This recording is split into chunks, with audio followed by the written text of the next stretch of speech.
তোমাদের সাথে কখনোই আমার ফুচকার টকের একদম প্রপারলি রেসিপি শেয়ার করা হয়নি। আজকে খুবই ডিফারেন্ট আর খুব মজাদার একটা টকের রেসিপি শেয়ার করছি। টক বানানোর জন্য প্রথমে আমাদের লাগবে সবথেকে ইম্পর্টেন্ট তেঁতুলের পাল্প। এটা আমি আগে পানি দিয়ে ভিজিয়ে বের করে রেখেছিলাম। তারপর পরে লাগবে আমাদের ডাবলি বুট। ডাবলি বুট গুলোকে প্রথমে নর্মাল পানি দিয়ে কতক্ষণ ভিজিয়ে রাখবে, তারপর সমান সমান পানি দিয়ে এটাকে সিদ্ধ করতে বসিয়ে দিবে।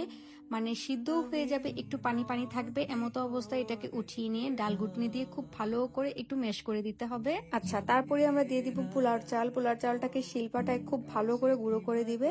তারপর দিয়ে দিব আমরা চটপটি মশলা। এটা তোমরা কিরকম কোয়ান্টিটির বানাচ্ছ ওটার উপর ডিপেন্ড করে দিবে। আর অল্প পরিমাণ দিয়ে দিবে ম্যাজিক মশলা। তারপর দিব সিদ্ধ আলু, এটাও অল্প পরিমাণ দিবে। তারপর সবকিছু একসাথে খুব ভালো করে মিক্স করে দিব। ওকে, তারপর আমরা যে মিক্সচারটা বানিয়েছি এটা তেঁতুলের পাল্পের উপরে দিয়ে দিব।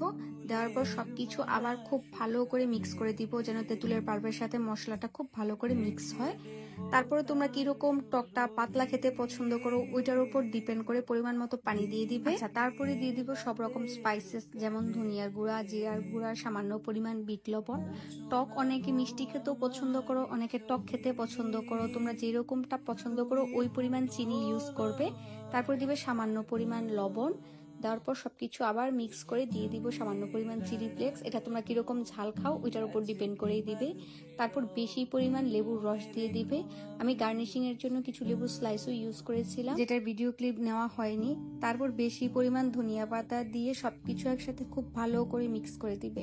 এখন অনেকের একটা প্রশ্ন থাকে যে আমি টকের মধ্যে এত চিনি কেন ইউজ করি। আমাদের বাসায় সবাই মিষ্টি টক পছন্দ করি, তার জন্য চিনিটা আমরা বেশি ইউজ করি।